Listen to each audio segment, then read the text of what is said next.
चलो स्टार्ट करते हैं हम लोग, ठीक है जी। तो हम लोग हिंदी साहित्य का इतिहास पढ़ रहे थे, ठीक है। हिंदी साहित्य के इतिहास में हम लोगों ने आचार्य रामचंद्र शुक्ल द्वारा जो चार वो काल में बांटा गया था, आदिकाल, भक्ति काल, रीतिकाल और आधुनिक काल।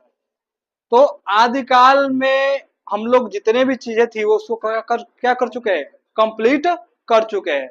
यानी कि रासो साहित्य था, हिंदी भाषा का विकास था, सिद्ध साहित्य था, नाथ साहित्य था, जैन साहित्य था।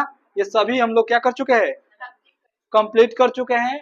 अगला हम लोग को पढ़ना था भक्ति काल या फिर पूर्व मध्य काल।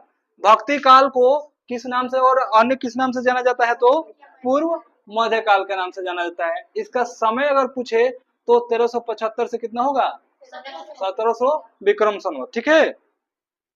क्लियर हो गए यहाँ तक, यहाँ तक क्लियर हुआ। तो अगर हम लोग स्टार्ट करने से पहले थोड़ा जानेंगे कि भक्ति काल जो है ये कहाँ से कैसे क्या हुआ है, ठीक है जी। कैसे आया है, आदिकाल खत्म हुआ तब से कौन सा काल स्टार्ट हो गया, भक्ति काल, ठीक है। तो अगर पूछा जाए कि जो भक्ति काल है ये कैसे आया है, तो भक्ति काल जो है ना, भक्ति काल वो भज से, कौन सा शब्द से निकला है जी, भज शब्द से। भक्ति काल जो है भज, ठीक है। भज से, भज से बन गया भक्ति, क्या बन गया है, हाँ भग, भज से बना है भक्ति शब्द, ठीक है जी।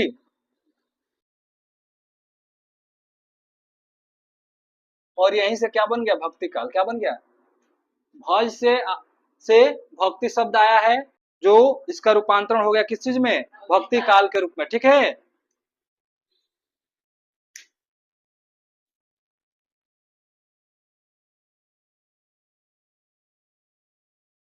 यहाँ तक समझ में आया कि भक्ति काल जो है कहाँ से आया है। तो भज जो है, भज शब्द, इससे इसकी उत्पत्ति हुई है, किसकी, भक्ति काल की, ठीक है। यहाँ तक समझ में आया। लिखो विद्वानों का मत, हेडिंग डालो, विद्वानों का कथन डालो, मत मत डालो, विद्वानों का कथन। हाँ, स्टेटमेंट किसने क्या बोला है भक्ति काल को, ठीक है। तो पहला स्टेटमेंट लिखो, जॉर्ज ग्रियर्सन ने, जॉर्ज ग्रियर्सन ने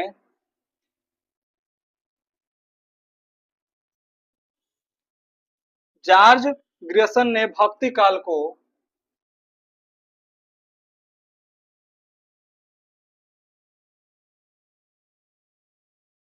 जॉर्ज ग्रियर्सन ने भक्ति काल को,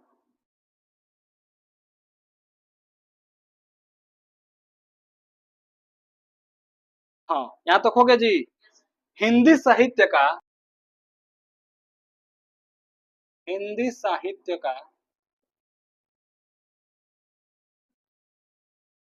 स्वर्ण काल कहा है, क्या कहा है जी, स्वर्ण काल।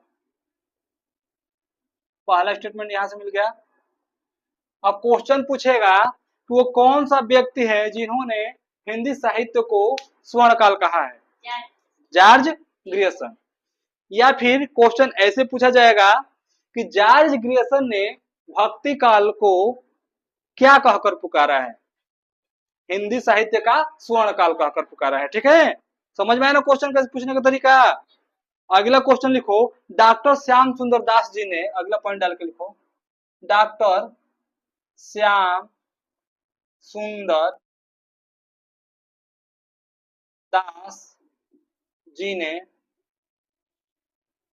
इसे, हाँ, इसे का मतलब क्या हुआ, भक्ति काल, भक्ति काल को, इसे का मतलब क्या हो गया, भक्ति काल को स्वर्ण युग कहकर पुकारा है, क्या कहकर पुकारा है जी, स्वर्ण युग। इसमें कंफ्यूजन नहीं होना है कि स्वर्ण युग और स्वर्ण काल में दोनों अलग अलग है, ठीक है जी।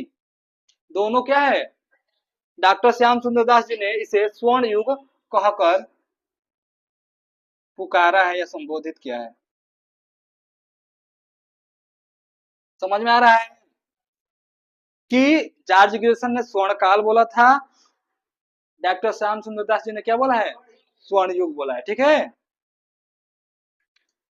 यहां तक समझ में आया? आगे लिखो, डॉक्टर हजारी प्रसाद द्विवेदी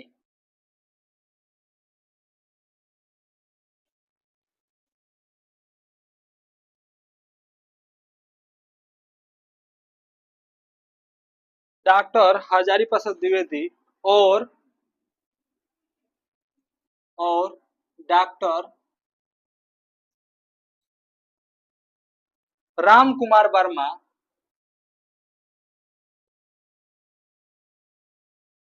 ने इसे लोक जागरण लोक जागरण काल कहकर पुकारा। अब समझ में आ रहा है क्वेश्चन कैसे कैसे पूछ सकता है? भक्ति काल को अनेक विद्वानों ने अनेक तरीके से नाम दिया है। ठीक है जी, कोई इसे स्वर्ण काल कह रहा है, कोई इसे स्वर्ण युग बोल रहा है, तो कोई इसे लोक जागरण काल कह रहा है। ठीक है, अब मान के चलो, समझते हैं इस चीज को। किसी घर में क्या हो गया, एक बच्चा हो गया, एक लड़का एक लड़की जो भी है, ठीक है, तो जब नामकरण होता है बच्चे का, तो एक ही नाम नहीं होता है, अनेकों नाम रहते हैं। चाचा अलग रखेंगे, चाची अलग रखेंगे, पापा अलग रखेंगे, तो बुआ अलग रखेंगी, तो एक ही व्यक्ति होगा, लेकिन नाम कितना होगा? अनेक। तो भक्ति काल एक ही है, लेकिन नाम लोगों ने अलग अलग नाम रखा है। जॉर्ज गिरिसन ने बोला स्वर्ण काल, श्याम सुंदर दास ने बोला स्वर्ण युग, हजारी प्रसाद और राम कुमार वर्मा ने बोले लोक जागरण काल। ठीक है, ठीक है जी। और हमारे फेवरेट, जो तुम लोग का फेवरेट है, आचार्य रामचंद्र शुक्ल जी ने, आचार्य रामचंद्र शुक्ल जी ने क्या कहकर पुकारा है, कौन बताएगा? हाँ, जी ने इसे वैसे कहिए, इसे पूर्व मध्यकाल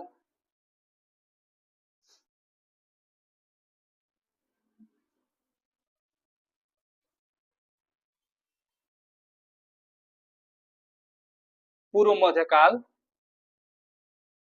ठीक है जी, कहकर पुकारा है या फिर नाम दिया है। तो शुक्ल जी ने इसे पूर्व मध्यकाल कहा है, हजारी प्रसाद और राम कुमार वर्मा ने इसे लोक जागरण काल कहा है, श्याम सुंदर दास जी ने इसे स्वर्ण युग कहा है, स्वर्ण युग कहा है, जॉर्ज ग्रिसन ने इसे स्वर्ण काल कहा है। ये इंपॉर्टेंट है, ये तुम्हारे सीरीज में क्वेश्चन दिया है, क्वेश्चन दिया है कि जॉर्ज ग्रिसन ने भक्ति काल को क्या कहकर पुकारा है? स्वर्ण काल। ये ऑप्शनल वाला क्वेश्चन जब सीरीज का निकाल कर देखोगे हिंदी का, चाहे साहित्य हो या सामान्य, ये दोनों में क्वेश्चन आया हुआ है। ठीक है, तो इस चीज का याद रहे। पानी नहीं लेते क्या जी? चलो, यहां तक हो गया ये सबका, मिटा दे रहे हैं। चलो अब अगला हेडिंग डालेंगे, भक्ति काल का विभाजन। क्या करेंगे जी? विभाजन करेंगे, यानी बंटवारा करेंगे। क्या करेंगे? बंटवारा। जब एक छोट मोट फैमिली है, दो गो चार गो, चार लोग फैमिली, सात लोग की, लेकिन फैमिली क्या हो जाए? टूट नहीं जाए, बड़ी हो जाए। क्या हो जाए? मान के चलो 20 लोग, 25 लोग, 30 लोग, 40 लोग हो जाए, तो क्या हो जाता है? जब जनसंख्या फैमिली को बढ़ जाएगा तो क्या किया जाता है? एक टाइम आता है कि बांटना ही पड़ता है, क्योंकि इस चीजों को एडजस्टमेंट कर पाना मुश्किल हो जाता है, यानी बंटवारा किया जाता है। ठीक है जी, तो ठीक वैसे ही भक्ति काल का क्या किया गया? विभाजन, यानी बंटवारा कर दिया गया। तो लिखो भक्ति काल का विभाजन।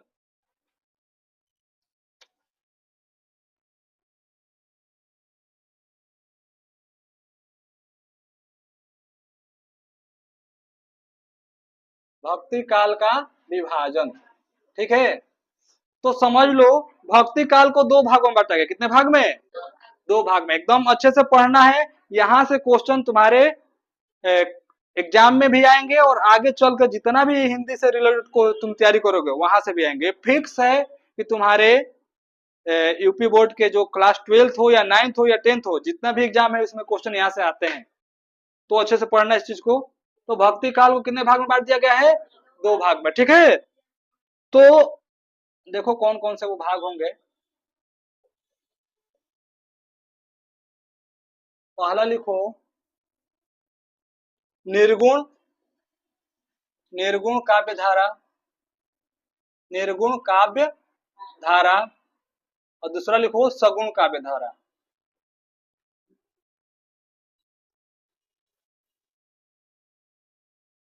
तो भक्ति काल को कितने भाग में बांट दिया गया? 2 भाग में बांट दिया गया, एक निर्गुण काव्य धारा के रूप में, एक सगुण काव्य धारा के रूप में, ठीक है। समझ में आया ना? दो भाग में बट गए।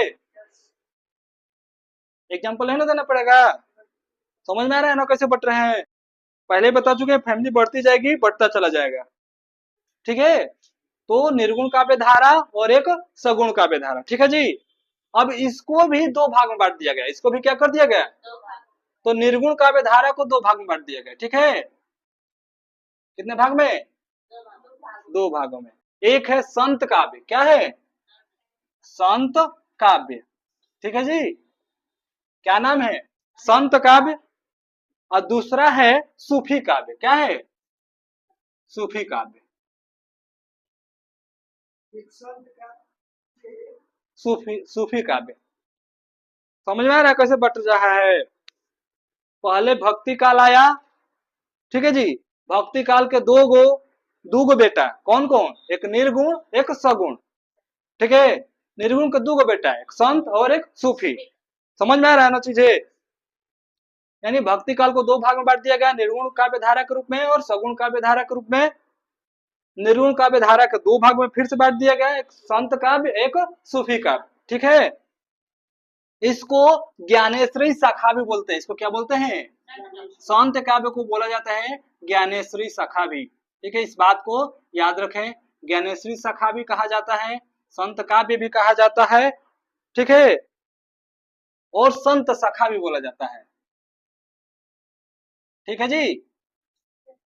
जब इसके इतने सारे रूप होंगे तो सूफी काव्य के भी कुछ न कुछ रूप होंगे, ठीक है। तो इसको बोला जाता है प्रेम मार्गी शाखा। क्या बोला जाता है? प्रेम मार्गी शाखा, ठीक है जी। और सूफी काव्य तो हो ही गया, सूफी और सूफी शाखा भी बोला जाता है। क्या बोला जाता है? सूफी शाखा भी बोला जाता है, ठीक है। समझ में आ रहा है ना चीजें कि नहीं समझ में आ रहा है? एक ही लोग है लेकिन नाम अलग अलग है। ये बहुत इंटरेस्टिंग है और बहुत काम की चीज है, तो इसको अच्छे से पढ़ते हुए चलना है। निर्गुण काव्य धारा को 2 भाग में बांट दिया गया, संत काव्य और सूफी काव्य। यहाँ तक क्लियर हो गया ना? अब हम लोग आते हैं सगुण काव्य धारा पर। कहाँ पे? सगुण काव्य धारा को भी 2 भागों में बांट दिया। कितने भागों में? कौन कौन ऐसा व्यक्ति है जो रामायण और कृष्ण लीला का नाम सुना है या फिर देखा है? कोई है ऐसा व्यक्ति? इस, इस एरिया में, धरती पर तो बहुत सारे लोग हैं। हो तो बताओ।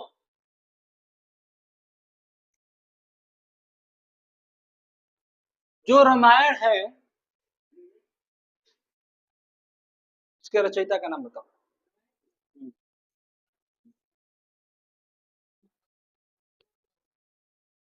ठीक है, चलो अब हम लोग आते हैं सगुण काव्य धारा पर। किस पे आते हैं?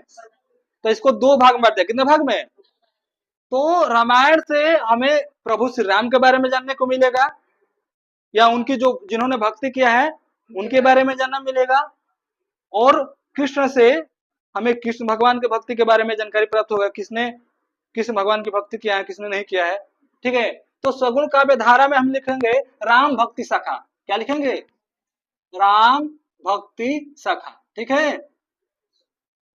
ये जो आगे चल के बीए करेगा, एमए करेगा हिंदी से, वो यहाँ से बहुत सारा क्वेश्चन आता है। तो इस चीज को अच्छे से पढ़ लेना, अगर भविष्य में हिंदी से कुछ करना हो तो। राम भक्ति शाखा नहीं भी करना हो तो 12 में नंबर उठाना होगा तो पढ़ना ही पड़ेगा।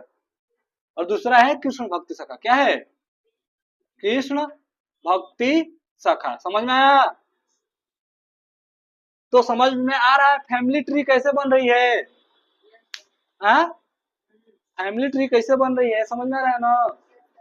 पहले आया भक्ति काल, जिसको बोला गया पूर्व मध्य काल। इसका समय है 1375 से 1700 ईस्वी तक। इसका विभाजन जब किया गया तो दो भागों में बट गया, एक निर्गुण काव्य धारा, एक सगुण काव्य धारा। तो निर्गुण और सगुण दोनों को दो दो भाग में बांट दिया गया, एक संत काव्य के रूप में, एक सूफी काव्य के रूप में निर्गुण बट गया, एक राम भक्ति सखा और एक कृष्ण भक्ति सखा के रूप में सगुण बट गया। ठीक है, यहां तक चीजें समझ में आया? अब आते हैं इनके अंदर कवि। क्या आते हैं जी? कवि। कि संत काव्य में कौन सा कवि है, सूफी काव्य में कौन सा कवि है, राम भक्ति सखा में कौन सा कवि है और कृष्ण भक्ति सखा में कौन सी कवि है। तो पहला हम लोग हेडिंग डालेंगे संत काव्य। ठीक है जी, संत काव्य के बारे में जानते हैं कौन सा कवि है। ठीक है, हाँ। तो पहला है इस संत काव्य में, लिखो कबीर दास। कौन है? कबीर दास, जिसको हम लोग कबीर भी बोलते हैं। ठीक है, क्या बोलते हैं? हाँ। संत काव्य के सखा में जो कवि है उनके बारे में नाम जान रहे हैं कि इनके बारे में क्या पढ़ना है? या यहाँ से भी क्वेश्चन आता है कि संत काव्य में कवि कौन से है, और चारों में से कोई उठा कर दे देगा तो समय छाटना पड़ेगा कि कौन संत काव्य में है, कौन सूफी काव्य में है, कौन राम भक्ति में है, कौन कृष्ण भक्ति में है। समझ में आ रही चीज है? तो कबीर दास, फिर रैदास। कबीर दास के बाद आएंगे रैदास। क्या आएंगे? जिसको रैदास को रविदास भी बोला जाता है। क्या बोला जाता है? सुने होगा रविदास जयंती। फिर गुरु नानक, गुरु नानक है। फिर है, ठीक है जी, गुरु नानक है। फिर दादू दयाल है। क्या है? दादू दयाल है। फिर अगला है संत मूलक दास। क्या है? संत मूलक दास। ठीक है, संत मूलक दास का है बहुत फेवरेट दोहा है। चौथा है दादू दयाल, पांचवा है संत मूलक दास। ठीक है जी, तो संत मूलक दास का बहुत फेवरेट दोहा है, शायद तुम लोग सुने होंगे बूढ़ पुराने लोगों से।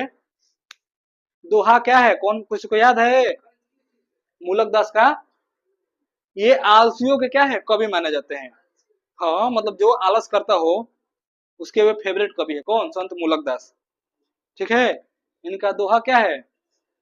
अजगर करे न चाकरी, पंछी करे न काम, दास मलुका कह गए, सबके दाता कौन?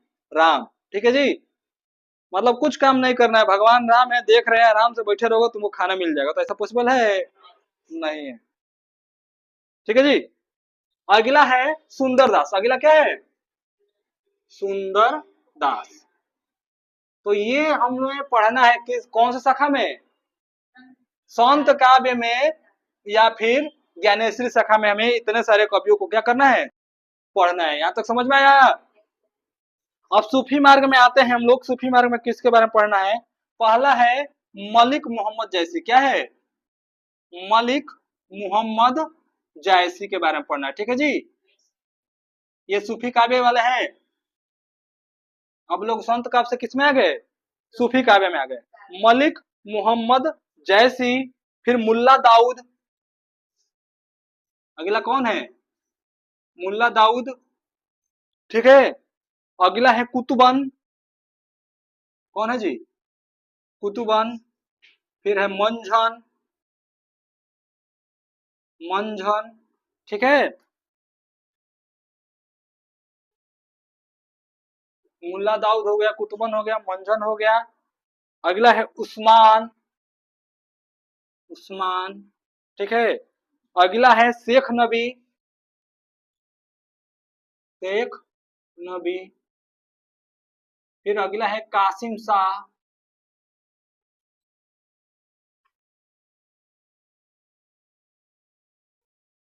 शेख नबी, कासिम शाह, और लास्ट है नूर मोहम्मद, नूर मोहम्मद। ठीक है, ये हमें कहाँ पढ़ना है? सूफी काव्य में या फिर प्रेम मार्गी सखा में। पहला है मलिक मोहम्मद जैसी, मलिक मोहम्मद जैसी, यहां तक क्लियर हो गया? बोलो हाँ या ना। अब इसके आगे हम लोग पढ़ेंगे सगुण भक्ति यानी राम भक्ति शाखा। किसमें पढ़ेंगे? सगुण भक्ति को दो भाग में बांटा गया ना भाई, राम भक्ति और कृष्ण भक्ति। तो यानी राम भक्ति शाखा के बारे में जानते हैं, किस किस के बारे में पढ़ेंगे? तो पढ़ेंगे रामानंद जी के बारे में। किसके बारे में पढ़ेंगे? रामानंद। कबीरदास किसमें है? संत काव्य में। ठीक है, रामानंद, फिर अग्रदास,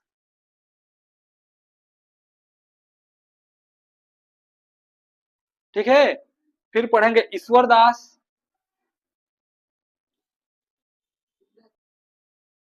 ईश्वरदास, मैं तो खो गया। चौथा है गोस्वामी। किसके आगे गोस्वामी लगता है? यूपी पुलिस में क्वेश्चन आया था ये। किसके आगे क्वेश्चन लगता है जी गोस्वामी? तो गोस्वामी तुलसीदास जी के, मानी तुलसीदास जी के आगे, नाम के आगे क्या लगता है? गोस्वामी लगता है। ठीक है, तो ये हम लोग कहाँ पढ़ेंगे?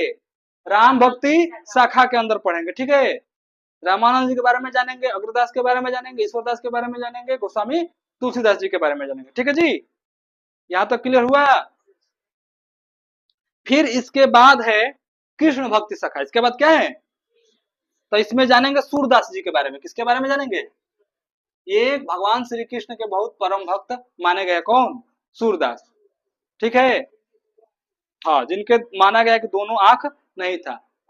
ऐसे ही चार्ट बनाना है ताकि चीजें को आसानी से समझ सको। बुक जो फेयर हो तुम्हारा जो भी है, ताकि ये समझ में आ जाए कहाँ से कैसे चल रहा है। नहीं तो इधर उधर का बनाओगे सब गड़बड़ कर दोगे। यहाँ तक क्लियर हुआ? अब इसके बाद आता है कुछ संप्रदाय है, इनके बारे में भी जानना है हमें। ठीक है जी, हाँ, तब अभी तक, तब जाके शायद ये खत्म हो। तो सूरदास इस, हाँ ये यहाँ तक हो गया। अब इसको मिटा दें। तो कृष्ण भक्ति में भी और आएंगे, संप्रदाय आएगा। क्या आएगा? संप्रदाय। अब संप्रदाय में पढ़ेंगे कौन कौन सा संप्रदाय आ रहा है। ठीक है जी, कौन कौन से संप्रदाय आ रहा है, तो इसको मिटाना पड़ेगा, जगह तो है नहीं, मिटा दे रहे इसको। ठीक है, हो गया ना सबका? समझ में आया ना कैसे क्या आया है? ऐसा तो नहीं है किसी को ना समझ में आया हो। आ गया, तो इसको मिटाते हैं। अभी केवल इंट्रोडक्शन चल रहा है। क्या चल रहा है? हाँ, यानी परिचय चल रहा है भक्ति काल का। यहाँ मान के चलो कोई मूवी है, तो इसमें कौन कौन से कलाकार हैं उनके बारे में अभी हम लोग क्या कर रहे हैं? हाँ, जान पा रहे हैं कि कौन कौन से कलाकार है कौन नहीं। तो संप्रदाय वाला में आ जाएगा। संप्रदाय में क्या क्या आएगा देखो, कौन कौन से संप्रदाय है इसके बारे में भी जान ले थोड़ा। पहला है वल्लभ संप्रदाय। पहला क्या है? हाँ, वल्लभ संप्रदाय। पहला क्या आएगा? वल्लभ संप्रदाय। ठीक है जी, अगर बात किया जाए वल्लभ संप्रदाय के बारे में, तो इसमें हम पढ़ेंगे वल्लभाचार्य जी के बारे में। किसके बारे में पढ़ेंगे? वल्लभाचार्य जी के बारे में पढ़ेंगे। ठीक है, क्लियर हुआ? फिर पढ़ेंगे पुष्टि मार्ग के बारे में। पुष्टि मार्ग क्या होता है? ठीक है जी, पुष्टि मार्ग के बारे में पढ़ेंगे। फिर अष्ट छाप के बारे में पढ़ेंगे, अष्ट छाप। फिर अष्ट छाप के कवियों के बारे में जानेंगे। ठीक है, यहाँ तक क्लियर हुआ? यहाँ तक हो गया जी। अगला है निम्बार्क संप्रदाय। अगला क्या है? निम्बार्क संप्रदाय। अगला कौन सा संप्रदाय है? हाँ, पहला था वल्लभ संप्रदाय, दूसरा था निम्बार्क संप्रदाय। ठीक है, तो निम्बार्क संप्रदाय में किसके बारे में पढ़ेंगे? श्री हंस भगवान। ठीक है, फिर उसके बाद पढ़ेंगे सनकादि। सनकादि, हाँ, सनकादि। अगला पढ़ेंगे नारद मुनि। ये भगवान वाला नारद मुनि नहीं है। ठीक है, ये मत समझ लेना। फिर अगला पढ़ेंगे आचार्य निम्बार्क के बारे में। इन्हीं के नाम पे निम्बार्क संप्रदाय है। ठीक है जी। आचार्य निम्बार्क के बारे में पढ़ेंगे, ठीक है। यहाँ तक क्लियर हुआ तुझे? अगला पढ़ेंगे राधा वल्लभ संप्रदाय। अगला कौन सा संप्रदाय है? राधा वल्लभ संप्रदाय।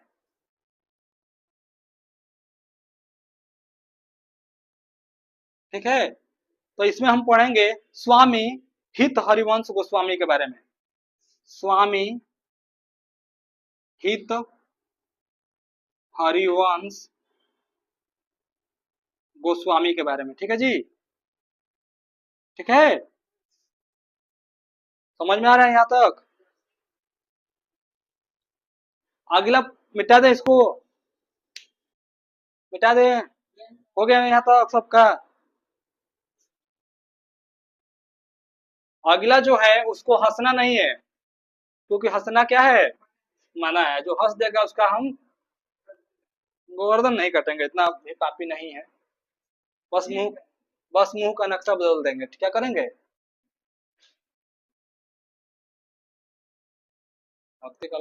तो अगला संप्रदाय हमारा जो है, लिखो सखी संप्रदाय। सखी सहेली वाला संप्रदाय नहीं है, बस सखी संप्रदाय है। कौन सा संप्रदाय है? सखी संप्रदाय। ठीक है, तो सखी संप्रदाय में लिखो स्वामी हरिदास।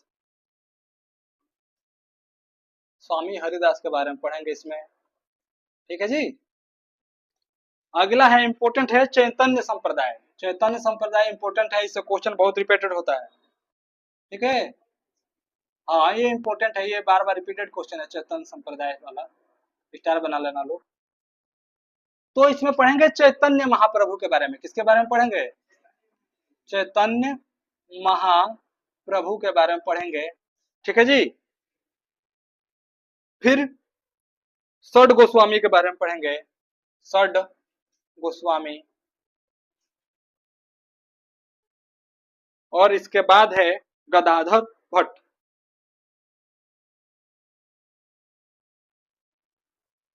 ठीक है, लास्ट है संप्रदाय निरपेक्ष कवि। अब लास्ट हेडिंग डालो, संप्रदाय निरपेक्ष कवि। ठीक है, इसमें आएंगे तुम्हारे बहुत फेमस फेमस लोग आएंगे, ठीक है जी। इसमें हम लोग पढ़ेंगे मीराबाई के बारे में। किसके बारे में? तो मीराबाई किसके भक्त थी? समझ में आ रहा है ना, कृष्ण भक्ति से कैसे जुड़ गया ये, कृष्ण भक्ति शाखा से। फिर मीराबाई के बाद आएगा रसखान। क्या आएगा? रसखान के बारे में पढ़ेंगे, ठीक है। रसखान के बाद आएगा हमारा रहीम। क्या आएंगे? रहीम। ठीक है, जब इतना पढ़ लेंगे हम लोग तो हमारा कौन सा काल कंप्लीट हो जाएगा? भक्ति काल, यानी पूर्व मध्य काल क्या हो जाएगा? कंप्लीट हो जाएगा। ठीक है, तो अगर बात किया जाए भक्ति काल कोई, तो हमको भक्ति काल में इतना सारे चीजों को क्या करना है? पढ़ना है, तब तो जाकर हमारा भक्ति काल पूर्ण रूप से क्या होगा? कंप्लीट होगा। और एक एक चीजों को हम लोग पढ़ते हुए चलेंगे, ठीक है जी। तो आज हम लोग इन्हें क्या क्या पढ़ा है, फट से रिवाइज मार लेते हैं।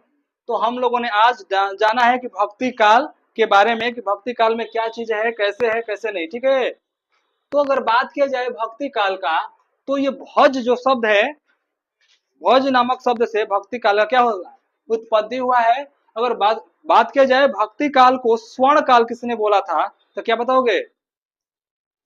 भक्ति काल को स्वर्ण काल किसने कहा था?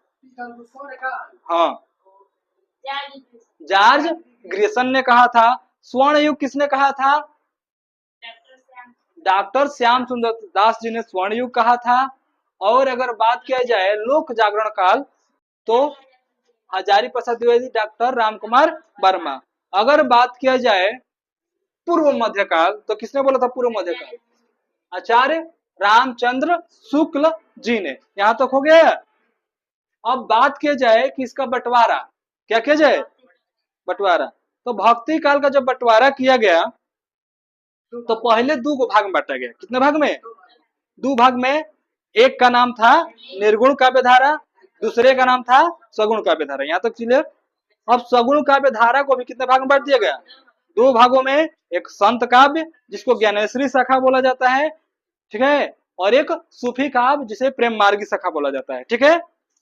और इधर बांटा गया जो सगुण भक्ति काव्य है, इसको भी दो भाग में बांट दिया गया, एक राम भक्ति शाखा, एक कृष्ण भक्ति शाखा। यहाँ तक क्लियर। अब इसमें इनके कवियों के बारे में दिया गया था, बताया गया था कि अगर बात किया जाए क्या बोलते हैं, हाँ, संत काव्य में कवि तो कबीर होंगे, रैदास होंगे, गुरु नानक होंगे, ठीक है, फिर क्या होंगे, दादू दयाल होंगे, फिर सुंदरदास होंगे, ठीक है जी, और भी कोई थे, गुरु नानक हो चुका है। तो इतने सारे कवियों को हम लोग, तो इतने सारे कवियों को किसमें हम लोग पढ़ेंगे? कबीर दास हो गए, रैदास हो गए, गुरु नानक देव हो गए, दादू दयाल हो गए, सुंदर दास हो गए, संत मूलक दास हो गए। ये सभी के सभी क्या है? ये संत काव्य के कवि है, ठीक है। अगर बात किया जाए प्रेम मार्गी शाखा का, इसके बाद हम लोग क्या स्टार्ट होगा, प्रेम मार्गी शाखा यानी सूफी काव्य। तो इसमें आएंगे मलिक मोहम्मद जैसी, मुल्ला दाऊद कुतुबन, फिर मंझन, फिर ईश्वर दास, फिर उस्मान, शेख नबी, कासिम शाह, नूर मोहम्मद। ये सभी के सभी किसमें आएंगे? सूफी काव्य में। अब इसके बाद हम लोग आएंगे सगुण भक्ति में। तो इसको दो भाग में बांट दिया गया, एक राम भक्ति, एक कृष्ण भक्ति। तो राम भक्ति में कौन कौन से आएंगे? रामानंद, अग्रदास, ईश्वरदास, गोस्वामी तुलसीदास। फिर इसके बाद आएगा हम लोग का कृष्ण भक्ति शाखा, जिसमें आएंगे सूरदास, ठीक है। फिर इसके बाद संप्रदाय स्टार्ट हो जाएगा। तो आएगा वल्लभ संप्रदाय पहला, जिसमें वल्लभाचार्य जी के बारे में जानेंगे, फिर पुष्टि मार्ग के बारे में जानेंगे, फिर अष्टछाप के बारे में जानेंगे। अष्टछाप में 8 कवि है, कितने कवि? 8 कवि, 8 कवियों के बारे में जानेंगे, ठीक है। फिर निम्बार्क संप्रदाय आएगा, जिसमें श्री हंस भगवान के बारे में, फिर नारद मुनि के बारे में, फिर आचार्य निम्बार्क के बारे में। फिर राधा वल्लभ संप्रदाय आएगा, जिसमें राधा वल्लभ के बारे में जानेंगे, ठीक है जी। फिर सखी संप्रदाय आएगा, क्या आएगा? सखी संप्रदाय, जिसे हरिदासी संप्रदाय भी बोला जाता है, ठीक है। इसमें स्वामी हरिदास के बारे में जानेंगे, ठीक है। अगला आएगा चैतन्य संप्रदाय, जिसमें चैतन्य महाप्रभु और षड गोस्वामी के बारे में और गदाधर भट्ट के बारे में क्या करेंगे? जानेंगे। फिर आएगा लास्ट में संप्रदाय निरपेक्ष कवि, जिसमें आएंगे मीराबाई, फिर आएंगे रसखान, फिर लास्ट में आएंगे कौन? रहीम। यहां तक जब हम लोग पढ़ लेंगे तो हमारा भक्ति काल पूर्ण रूप से क्या हो जाएगा? कंप्लीट हो जाएगा। तो अगला जब क्लासेस चलेगा तो हम लोग एक एक चीजें पढ़ेंगे। स्टार्ट करेंगे भक्ति काल में, जो है हमारा पहला निर्गुण काव्य धारा। निर्गुण काव्य धारा में जो पहले कवि है कौन? संत काव्य के कबीर दास, ठीक है। तो यहीं से क्लासेस क्या होगा? स्टार्ट होगी। तो आज की क्लास यहीं पे क्या करते हैं हम लोग? एंड करते हैं।